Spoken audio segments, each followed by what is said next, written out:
Hello guys, today I'm just making a video on a past paper walkthrough for the exam board Cambridge International AS and A-level qualification.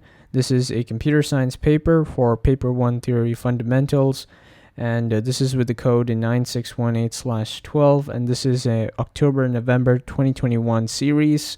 This paper is going to be 1 hour and 30 minutes long paper. So the first thing that we got to do is to understand what the paper is about. I would advise all of you guys to use black pen. That would be the most preferred choice for the exam since the papers are going to be scanned. Write your center number, your name, and candidate number in the boxes clearly. And total mark for the paper is about 75. So let's start with the questions. All right. Question 1. When designing computer systems, it is important to consider the security, integrity, and privacy of the data. You have to draw one line from each measure to indicate whether it keeps data secure or protects the integrity of data. And now, the first thing that you guys have to understand is to know the definitions of each of these protocol measures. So firewall, we know that is a form of data security. So what we're going to do is just draw a smooth straight line there. Double entry is a form of data integrity, so we're just going to draw a straight line there as well. Presence check is another form of data integrity as well. Access rights is more of a data security protocol, and passwords, as we all know, is more of data security as well, as you're preventing others from not accessing your data. Alright, so that's some good easy 2 marks that you guys can score. Let's move on to the second question. Now, the second question is to complete the truth table for each of the following 2 logic gates. So usually, sometimes truth tables are a bit long, but in this case, it's just going to be for 2 marks. So here, what we have to understand is to identify which gate this is. We can see that there's an OR gate combined with a NOT gate. So this is just going to give us a combination of about let's say the NOR gate in this case.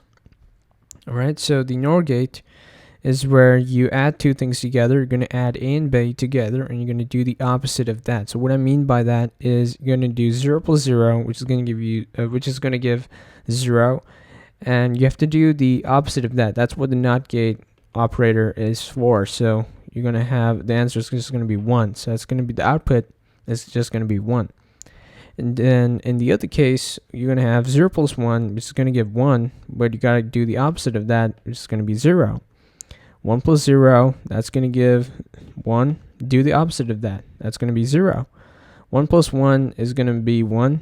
Do the opposite of that, that's just going to be 0. So this is a way of using the NOR gate, actually. In this case, all you need to do is the NOR gate is just a combination of the OR gate and the NOT gate together. Now let's move on to the second diagram. Now the second diagram is more of an AND gate, but this time combined with a NOT gate as well. So this, technically, if you combine both, it just makes a NAND gate. So what this means is that whatever you multiply A and B by, you have to do the opposite of that. So what I mean by is that 0 times 0 from both A and B columns, that's just going to be 0. You're going to do the opposite of that, which is going to give you 1 as the output. Then you have 0 times 1, that's going to give you 0 as well. You're going to do the opposite of that, that's just going to give you 1 as well. 1 times 0, that's going to give 0 as well, but you're going to do the opposite of that again, so it's going to be 1. 1 times 1, that's going to give a positive 1. Just do the opposite of that, it's going to give 0. So now this is just a little technique that I've used in order to solve for the outputs in these cases. Alright, so that's going to be your answer for about roughly, let's say, 2 marks. Okay. Now let's move on to the other part, is to draw a logic circuit for the following logic expression. Now, what I like to do is I like to make this into a form of, let's say, a logic statement, but with symbol notation. So we have X, which is going to be equivalent to a NOT, which is going to put a bar on top, and NOT again, so it's going to be NOT A and B. So in that case, as an exception, it's going to be A and B, but this is going to be not A and B, and C. So I'm going to just reduce that. So it's going to be roughly, it's just going to look like this. This is how the notation in symbol form is going to be. So what I mean by is, first of all, we're just going to connect both A and B together. So that's the first step we got to do, is to connect both these things together. So what you're going to get is, you're going to get something like this. It doesn't matter how you draw it, as long as you follow the rules, A and B. You have to show the AND gate. So this might not be a perfect diagram, but the AND gate is somewhat like this. Since it is a not A and B, you're just going to draw a not indicator. You can actually draw a NAND gate. That's alright if you do it as in this form, but I just like to put the gates together. It'll be better. So you have a triangle there and a circle that just represents a not gate, and that's covered up.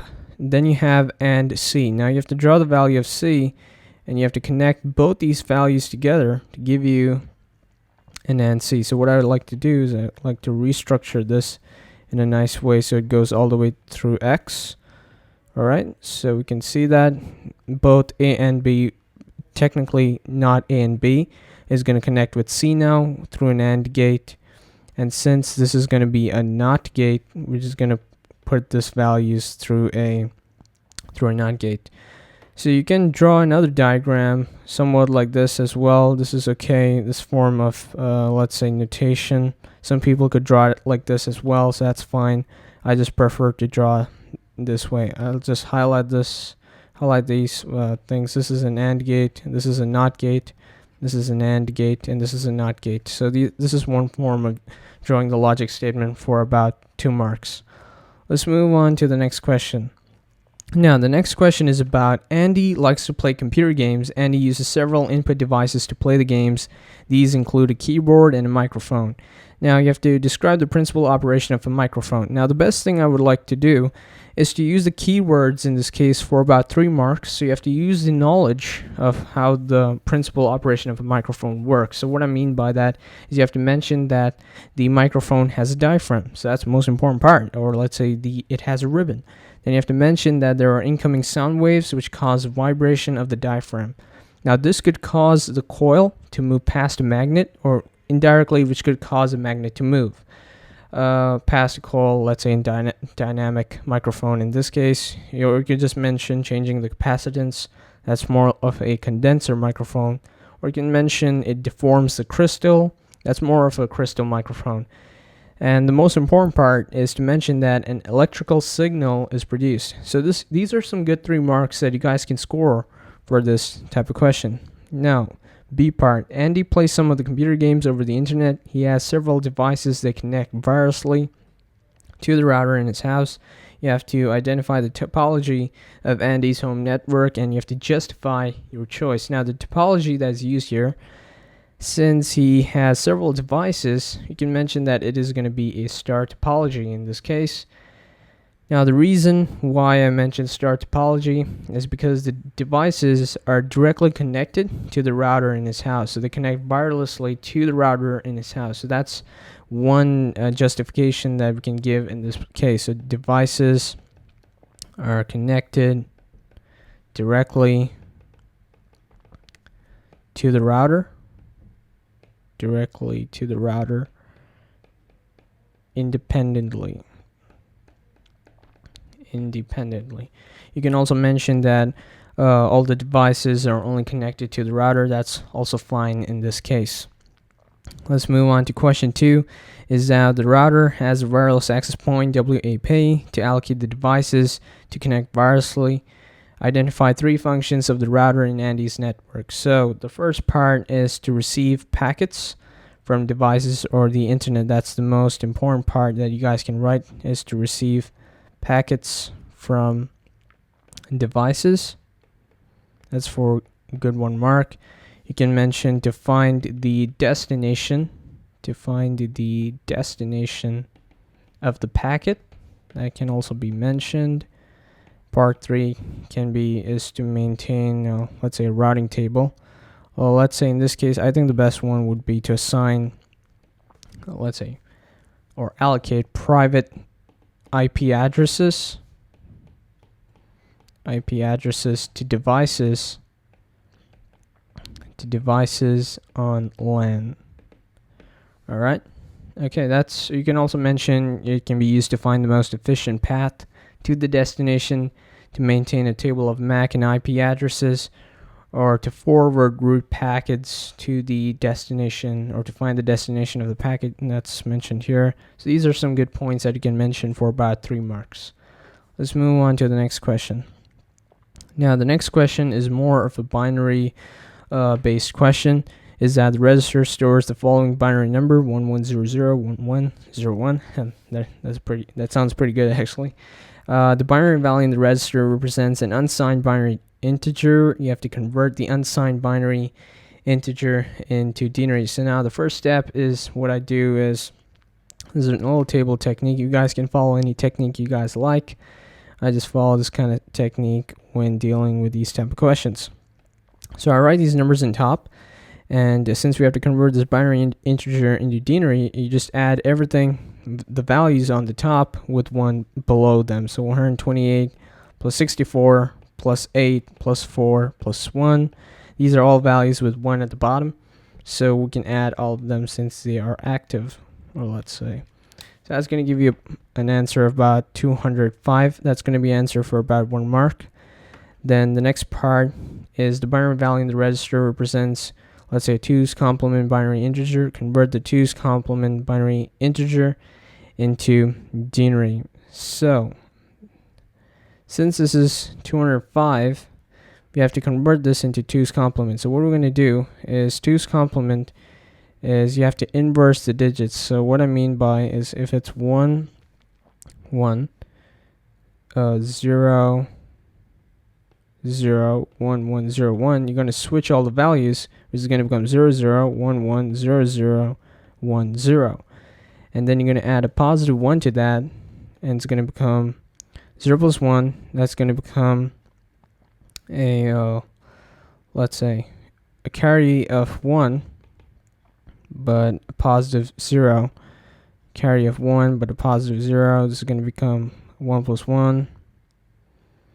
Actually, sorry guys, 0 plus 1 is just going to become 1, so that's not going to make any difference to it. Even if you switch the values together, it's going to become 1 1 0 0 1 1 0 0. So if you add all these values together, actually you should be getting a negative integer in this form. This should be 1, this should be 2, this should be 4, 8, 16, and 32. So if you add 32 plus 16, that should give you roughly about, plus 2 plus 1, that should give you about 51. Since this is an inverse, this is going to be a negative 51. This is going to be your answer for about 1 mark. Since you add 32 plus 16 plus 2 plus 1, that's going to give you 51. Since it's 2's complement, you're just going to switch it off, and you're going to put negative symbol there. It's going to be for 1 mark.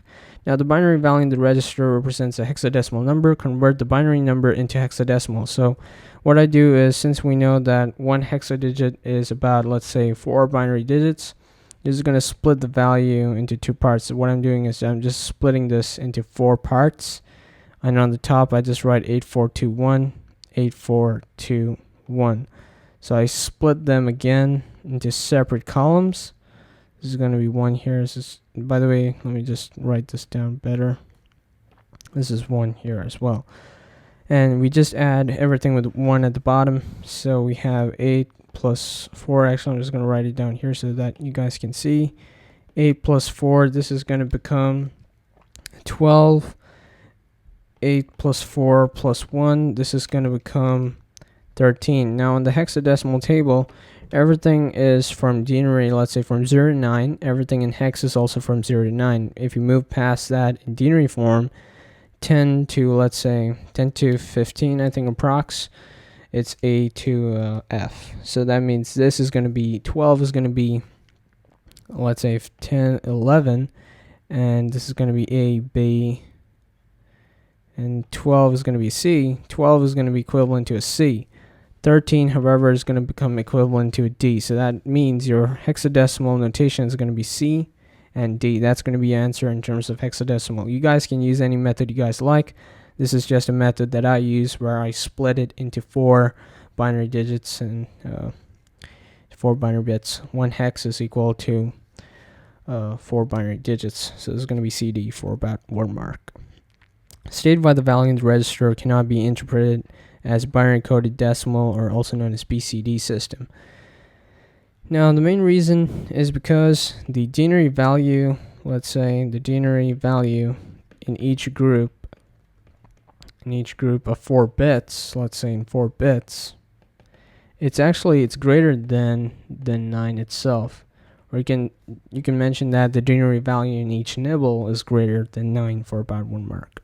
Now the binary contents of 2 registers are shown. You have to add the contents of register 1 and register 2, and you have to show your workings. So I'm just going to show the workings: 0, 0, 1, 1, 1, 1, 0, 1, 0, 0, 1, 0, 1, 1, 0, 1. So you're going to clearly add this up together so I can show you the value.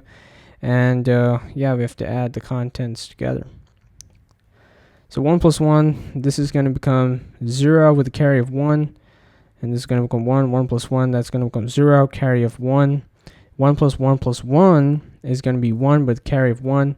1 plus 1 again is going to become 0, carry 1. 1 plus 1 plus 1, that's going to become 1, carry. Actually, yeah, that's going to become 1, carry of 1.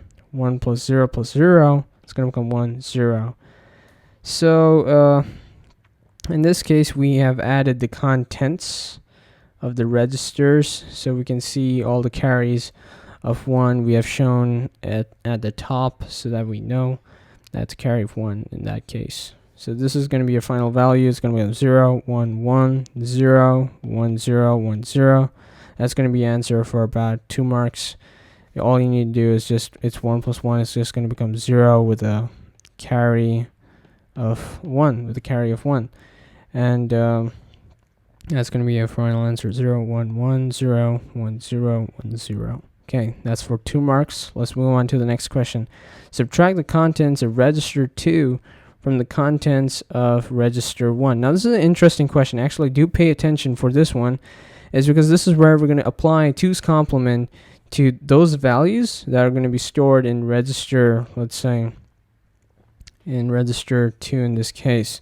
So what I mean by this is that since you have to subtract the values in register 2 from register 1, what you're going to do is you're going to apply, this is going to be a plus, but you're going to apply 2's complement to this value stored in register 2. So what I'm going to do is I'm just going to write down what register 1 and register 2 values are going to be stored. So I'm just going to do the working here so that we can see it better the questions.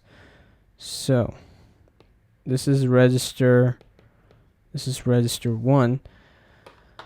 I'm just going to be checking the values closely so that we can analyze how this thing works, because it's very critical that you guys understand this type of concept when dealing with these equations. I'm sorry, not equations. This is not physics. This is actually computer science. When dealing with these numbers, register 1 has binary value 0, 0, 1, 1, 1, 1, 0, 1. I just got this from the question above. Let me just write that down neatly so you guys can see this. 1, 1, 0, 1. Register 2, however, is more like 0, 0, 1, 0, 1, 1, 0, 1. Now, register 2 is where we're going to apply 2's complement. Now, this is very important that you're going to apply 2's complement to this. What I mean by is, first of all, we're going to switch the values here to 1, 1, 0, 1, 0, 0, 1, 0. Switch, 1 becomes 0, 0 becomes 1. That's how we have done this. So we just inverted it. And then add a positive 1 to that. This is going to give you 1, 1, 0, 0, 1, 0, 1, 1. You just add 0 plus 1. That's going to give you a positive 1. Now, in this case, what this means is, since we have done 2's complement to this, all we need to do is just add the values of register 1 to the values of register 2 with 2's complement. So even though we're doing subtraction, we're technically doing, let's say, we give an example of 2 plus negative 2. We're just doing something like that form, where negative 2 is just 2's complement. It just means the same thing as 2 minus 2.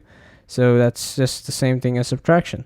So that's the idea behind us doing 2's complement. So it's easier for us individually to do that. So we just need to add these two values together, and that'll be equivalent to subtraction form.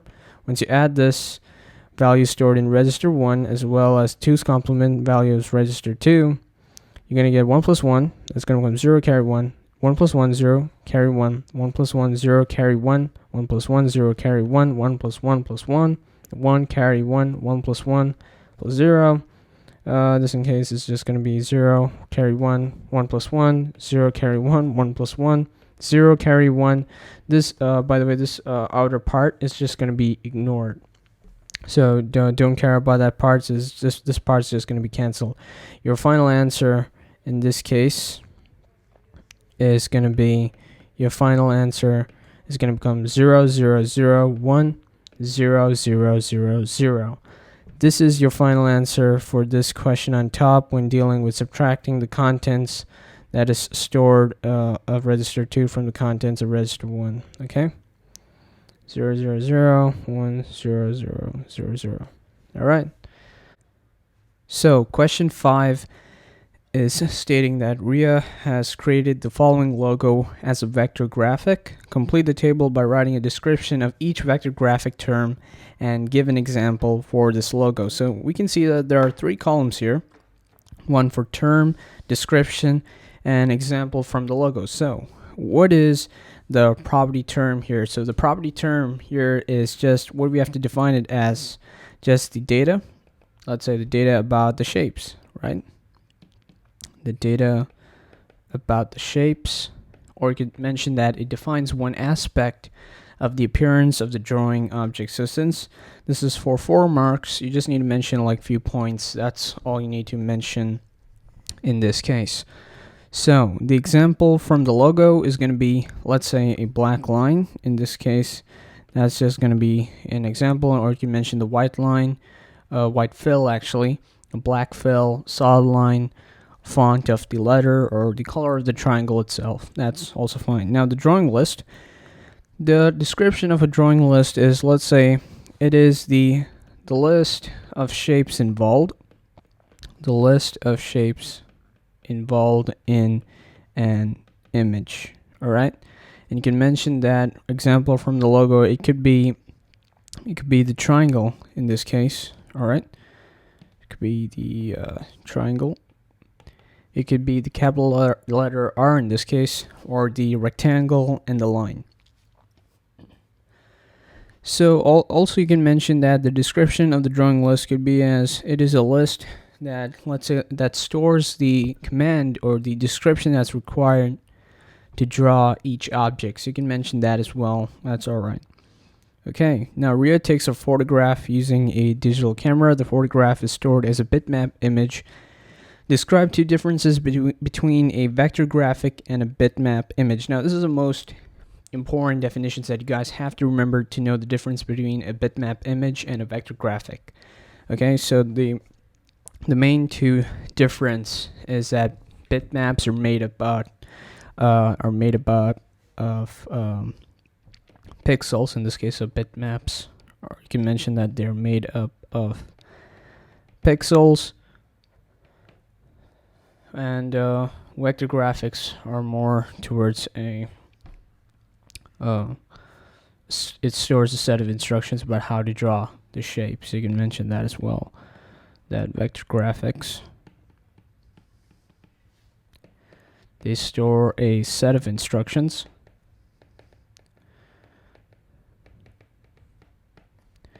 about how to draw the shape.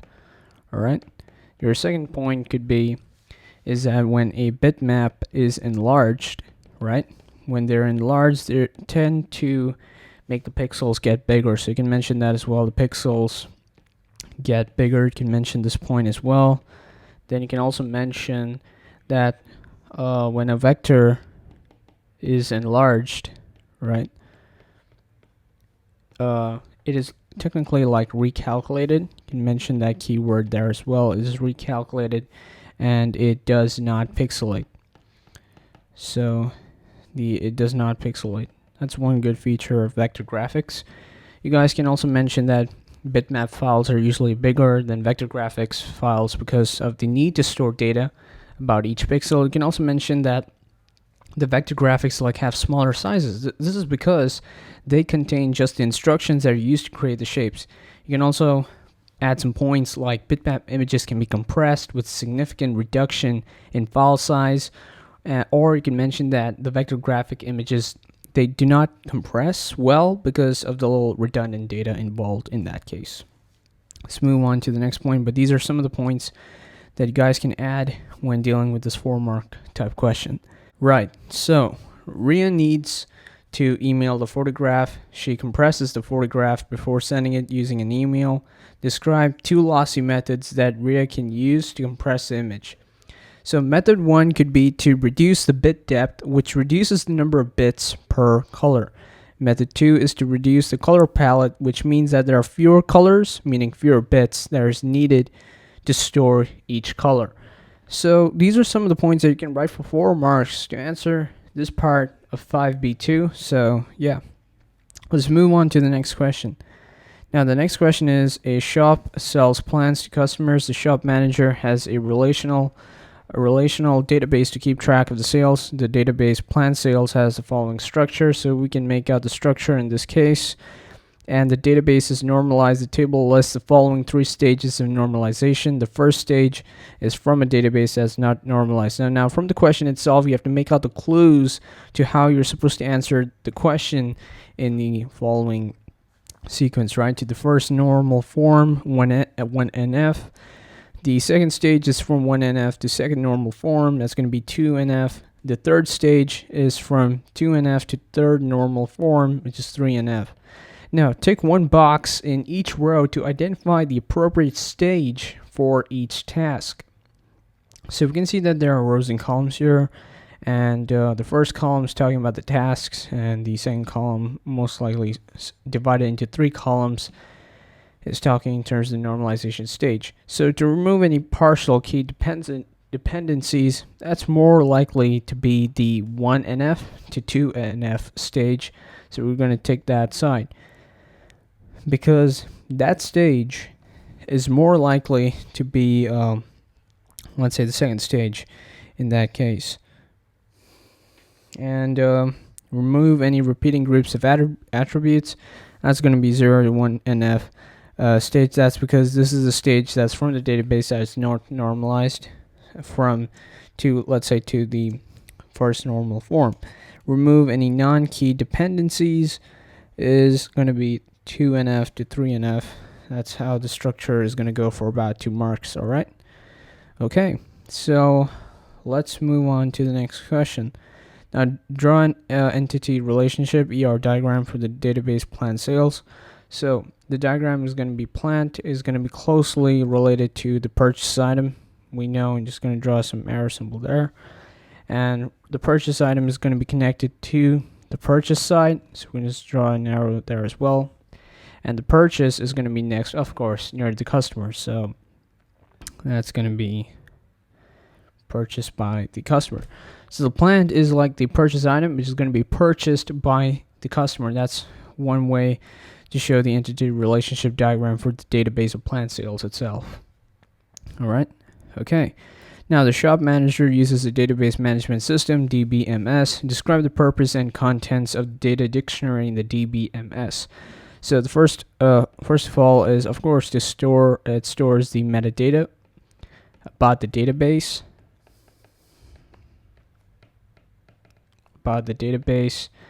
And you can also mention, for example, let's say the field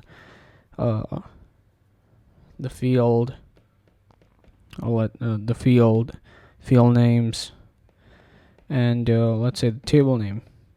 You guys can also mention other things like the validation rules, the data types, or primary keys and foreign keys, and the relationships in that case as well. Now the shop manager uses both data definition language, DDDL, and data manipulation language, DML, statements to create and search the database. Complete the DML statements to return the total number of items purchased with the purchase ID of 3011A.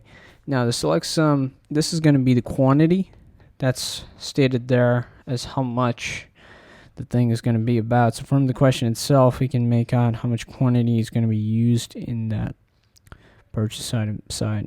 So Then from, this is of course, this is going to be taken from your purchase item. So what you're going to purchase in that case.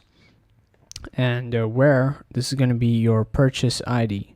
So that's from the question above, you can see that the purchase ID should be there, and the purchase item is also placed there. So purchase ID and purchase item, and the quantity is all given to you. So you have purchase item, and it's going to be where, this is going to be the purchase ID, and it's just going to be equivalent to the purchase ID of 3000.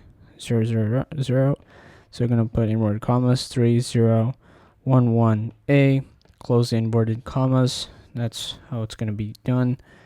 Then write DDL statements to include a field in the table purchase to store the data, the date of the order.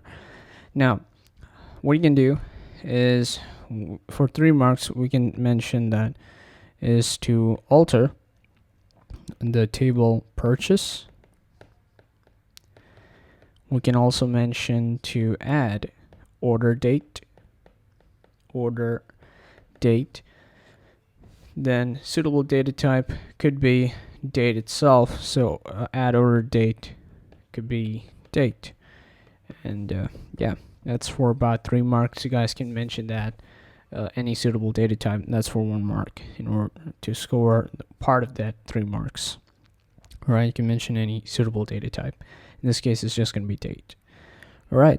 So a computer has system software. The operating system handles interrupts. Tick 1 box in each row to identify whether each event is an example of a hardware interrupt or a software interrupt. So you can see that there's an event. Now this is a buffer full. This is more of a software interrupt. People usually see that on their computers. Printers out of paper. There's no way that is software, so that's got to be hardware interrupt. User has pressed a key on the keyboard. That is a hardware interrupt as well, since it's physical touching of the user and the keyboard, the user's thumb and the keyboard as well. Then division by 0, that's a software interrupt. So power failure, that's more of a hardware interrupt in case of the battery charger goes, something like that, or the computer itself. Stack overflow is more of a software interrupt. So these are some good marks to get for about 3 marks. So you just need to tick the boxes which one is correct. Alright, let's move on to the next question. Now describe the file management tasks that an operating system performs. So since this is 4 marks, we need to mention 4 points. So you can mention your first point to be a storage space that is divided into file allocations. So it's going to be divided into file allocation units. That's your first point that you're going to write down first. You can mention that the space is allocated to particular files. Then you can also mention that it maintains the directory structures. You guys can also mention that it provides file naming conventions, right? So it provides file naming conventions. You guys can, these are 4 points that we have written down. Its storage space is divided into file allocation units. The space is allocated to particular files. It maintains or creates directory structures. It provides file naming conventions. You guys can also mention that it controls access, implements access rights, implements password protections, makes file sharing more possible, or it specifies tasks that can be performed on a file. For example, let's say close, open, or delete, copy, create, move, etc. These are some points I can mention for about 4 marks. Let's move on to the next question. Now, identify 2 utility programs that can be used to improve the performance of a computer and state how they improve the performance. So the first thing could be virus checker. I think that's the most prominent one. So you can mention that it makes more RAM available, read access memory, more RAM available for programs to run. Now this is because it removes the software. You have to state the cause, of course, because it removes the software that might take up that takes up memory, or let's say replicating. Okay, so that's could be wireless checker. Makes the RAM more available for programs to run because it removes the software that might be taking up memory or starts replicating itself. So that needs to be removed. Then you can also mention, let's say, defragmentation. Defragmentation. That's another keyword to remember. This is because there's less time, right? Less time is taken to access files. Because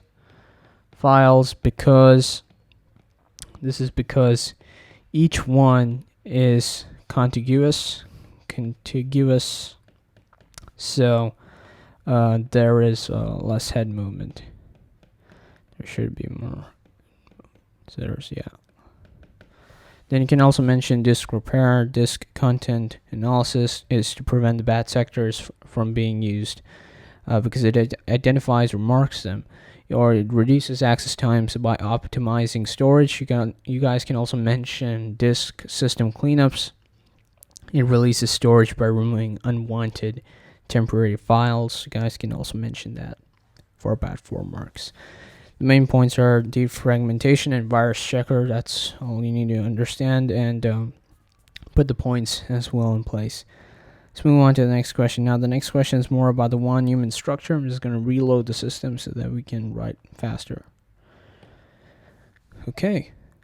The von Neumann model for a computer system uses registers. Describe the role of the following special purpose registers in the fetch execute cycle. So you guys must have learned this in IGCSE or GCSE about the fetch execute cycle. The data is fetched, and then it's decoded, and then it's executed in the computer system. So you have to know what the definitions of the registers are. So since this is 4 marks, it's 2 marks per point. Memory address register is just stores the next address to be fetched.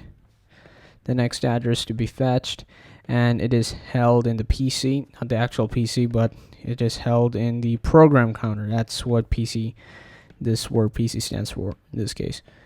It's held in the program counter. Memory data register, it just stores data from address pointed to by the MAR, the memory address register. You can also mention is that the data is copied to the current instruction register. That's also known as CIR. So to the current instruction register. These are some points that we can write down in this case. Another special purpose register is the index register. Identify one other special purpose register that's used in the von Neumann model for a computer system. That could be, in this case, we can give an example for 1 mark. Since this is 1 mark, we're just going to mention program counter PC. You guys can also mention CIR, which is current instruction register. You guys can also mention status register or interrupt register in this case as well. Let's move on to the next question. Now, the next question is the following table shows part of the instruction that's set for a processor. The processor has 1 general purpose register, the accumulator, ACC, and an index register 1X. So this is a lot of points being put into that question. So you can see the opcode, you can see the explanation in the operand. Okay, we need to move on to the main parts. Is the current contents of main memory are shown. Okay, in the following table, each row shows the current contents of the ACC in binary and the instruction that will be performed on those contents. Complete the table by writing the new contents of the ACC after the execution of each instruction. So since the instruction is shown in the second column and the current contents of the ACC, we have to kind of like analyze how they are connected. So we can see that there are some pattern here. This is with the address pointed 100.